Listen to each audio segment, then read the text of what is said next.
దేవుడిని పరీక్షించాలనే ఆలోచన ఎప్పుడైనా మీకు వచ్చిందా?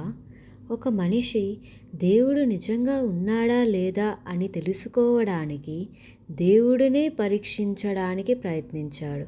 కానీ చివరికి అతనికి వచ్చిన ఫలితం అతని జీవితాన్ని పూర్తిగా మార్చేసింది. ఈ కథ చివర్లో మీరు షాక్ అవుతారు. తప్పక చూడండి. అనగనగా ఒక చిన్న గ్రామం. ఆ గ్రామంలో రాఘవ్ అనే వ్యక్తి ఉండేవాడు. అతను చాలా తెలివైనవాడు. కానీ దేవుడి మీద అసలు నమ్మకం ఉండేది కాదు.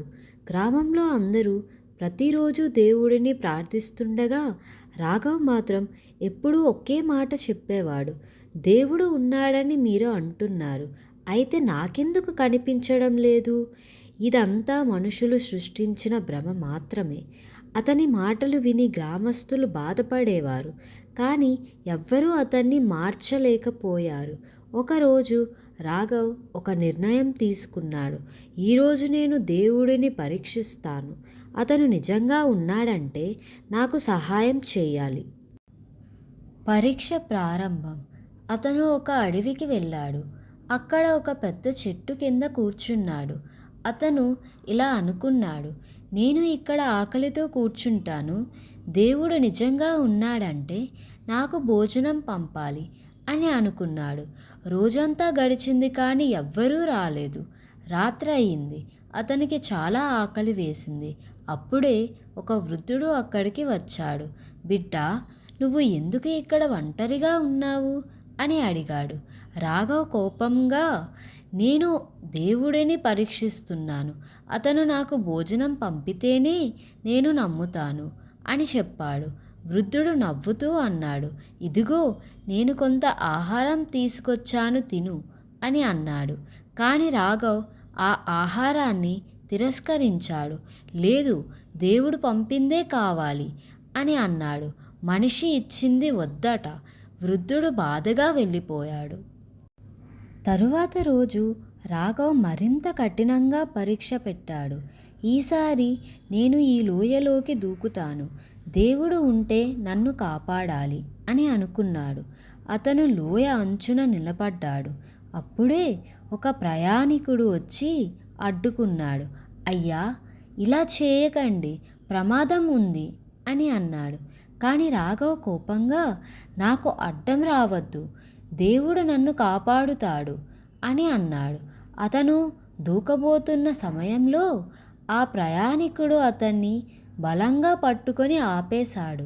రాఘవ్ మళ్ళీ కోపంతో అన్నాడు, నువ్వెందుకు అడ్డుపడ్డావు? నేను దేవుడిని పరీక్షిస్తున్నాను. ప్రయాణికుడు ఏమి చెప్పకుండా వెళ్ళిపోయాడు. అలా కొన్ని రోజులు గడిచాయి. రాఘవ్ అలసిపోయాడు. ఆకలితో బలహీనమయ్యాడు. చివరికి అతను దేవుడిని చూసేందుకు ఒక ఆలయానికి వెళ్ళాడు. అక్కడ కూర్చొని ఇలా అడిగాడు, దేవుడా, నేను నిన్ను పరీక్షించాను, కానీ నువ్వు ఎక్కడా కనిపించలేదు. నువ్వు నిజంగా ఉన్నావా అని అడిగాడు. అప్పుడే ఒక స్వరం వినిపించింది, రాఘవ్, నేను నీ దగ్గరే ఉన్నాను. రాఘవ్ ఆశ్చర్యపోయాడు. ఎక్కడా? నేను నిన్నెక్కడా చూడలేదు అని అన్నాడు. స్వరం మళ్ళీ చెప్పింది, నువ్వు ఆకలితో ఉన్నప్పుడు ఆహారం తీసుకొని వచ్చిన వృద్ధుడు, అది నేనే వచ్చాను.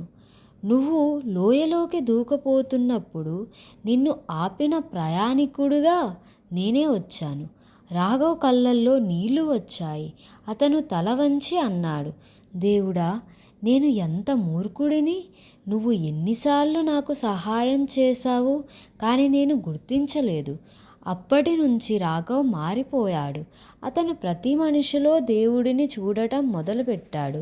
ఈ కథ యొక్క నీతి ఏమిటంటే, దేవుడు మన ముందే ఉంటాడు, కానీ మనం అతన్ని గుర్తించలేకపోతాం. మనకు సహాయం చేసే ప్రతి చేతిలో దేవుడి ఆశీర్వాదం ఉంటుంది. ఈ కథ మీకు నచ్చితే లైక్ చేయండి, కమెంట్ చేయండి. ఇలాంటి మరిన్ని వీడియోల కోసం సబ్స్క్రైబ్ చేసుకోండి. Thank you.